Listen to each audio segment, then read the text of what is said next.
Update in the Ukraine-Russia situation that is about to finish a year later this month. You remember it's been a year since Russia chose to invade Ukraine back in Feb 2022, and we are being able to reveal some particularly extraordinary details.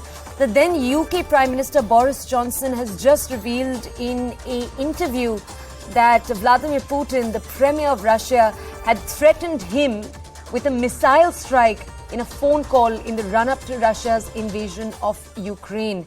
Putin had told him it would only take a minute. Mr. Johnson had said the comment was made after he warned that the war would be an utter catastrophe.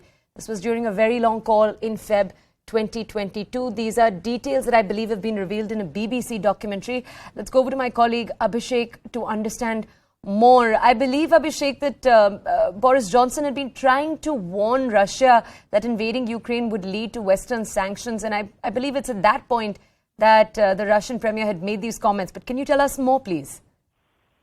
But two things are very much clear with this revelation that Boris Johnson has done in his in this BBC documentary. That first, Putin was always in the mind to have a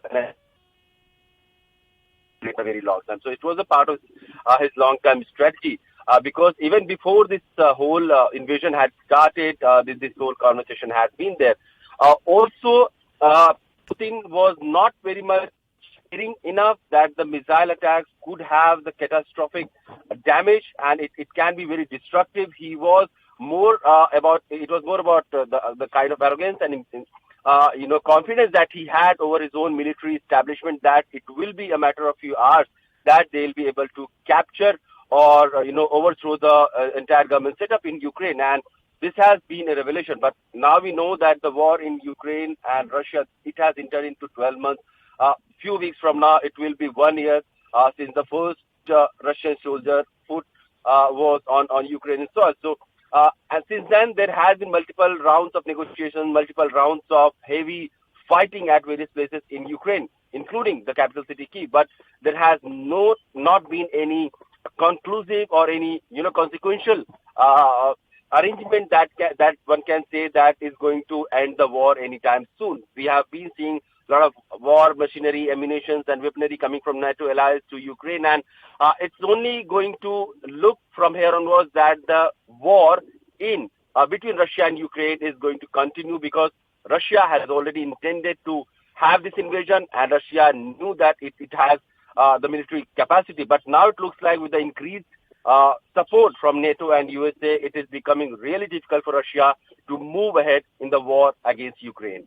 I just want to understand from you, Abhishek, could you take our audiences back to the timeline around the time of the phone call?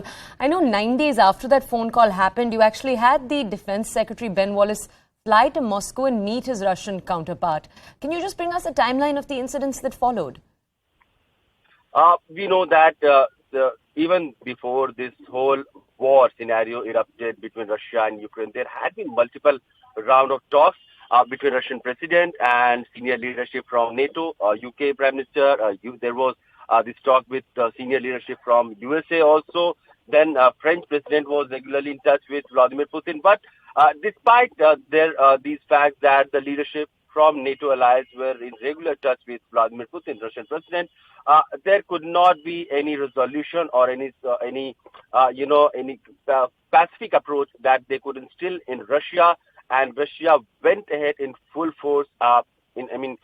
Even before, 3 days before the final and full-scale invasion that started from Russian side, the spokesperson of Russian Foreign Ministry, Zakharova, she had claimed that she doesn't have any idea that there is going to be any invasion, and it's just the military buildup is just part of a military exercise, and it has nothing to do with any large-scale or full-scale war against Ukraine. And we know that what happened 3 days after that, there was this full-scale special military operation that Russia has termed it, and since then there has been thousands of casualties of civilians, tens of thousands of soldiers from both sides have died, but the war still continues, and it doesn't look like it's going to end, because now increasingly the diplomatic arrangement that Russia has with West and the Western leadership is increasingly getting distant, and now it doesn't look like Russia is having any diplomatic headway or diplomatic, outreach coming from NATO allies or Ukrainian side in order to have, a talk regarding peaceful negotiations of this conflict.